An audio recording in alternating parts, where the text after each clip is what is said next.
அஸ்ஸலாமு அலைக்கும். Welcome to my new channel. இன்றைக்கி ஒரு ஈத் விலாக் பார்த்துடலாமா? எந்த ஒரு ஃபங்க்ஷன்னு சொன்னாலுமே மெஹந்திலேருந்து தான் ஸ்டார்ட் பண்ணுவோம்.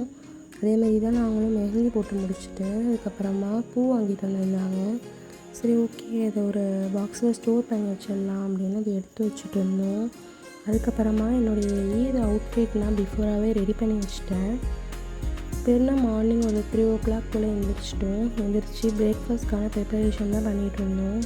அன்றைக்கி என்ன பிரேக்ஃபாஸ்ட் பார்த்திங்கன்னா சேமியா கஞ்சி, அதுக்கப்புறம் கரியானம் செஞ்சுருந்தோம். வடைக்குமே ரெடி பண்ணி வச்சாச்சு. ஒரு சைடு என்னுடைய நாத்தனார் பராட்டாக்காக மாவு ரெடி பண்ணி வச்சுருந்தாங்க.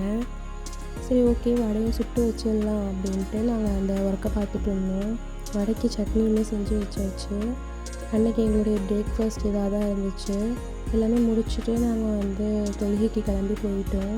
தொழுகை 7 மணிக்கு ஸ்டார்ட் ஆகும்னு சொல்லியிருந்தாங்க. நாங்கள் ஒரு 6:30 மணிக்கெலாம் கிளம்பி போயிட்டோம். தொழுதுட்டு வீட்டுக்கு பிரேக்ஃபாஸ்ட் முடிச்சுட்டு கொஞ்சம் ஃபோட்டோஸ்லாம் எடுத்துகிட்டு அதுக்கப்புறமா லன்ச் ப்ரிப்பரேஷன் ஸ்டார்ட் பண்ணியாச்சு. அன்றைக்கி lunch mutton biryani, mutton dalcha, கோழி பொரிச்சு, அப்புறம் ஆனியன் ரைத்தா தான் செஞ்சுருந்தோம். ஒர்க் கொஞ்சம் ஏர்லியாகவே முடிச்சாச்சு. ஒரு 2 o'clock போலலாம் முடிச்சிட்டோம். ஏன்னா வெளியே சாப்பாடு கொடுக்குறதா இருந்துச்சு. ஸோ அதை கொடுத்து முடிச்சுட்டு நாங்களுமே சாப்பிட்டுட்டு ஐஸ்கிரீம் வாங்கிட்டு வந்திருந்தாங்க. அதை ஃபேமிலியாக எல்லோரும் சேர்ந்து சாப்பிட்டுட்டு இருந்தோம். முடிச்சுட்டு ஈவினிங் ஒரு 6:30 மேலே கிளம்பி காரைக்கால் போயிருந்தோம். பெருநாள் அன்றைக்கி வெளியே போகிறது அப்படிங்கிறது கொஞ்சம் ஸ்பெஷலாக இருக்கும்.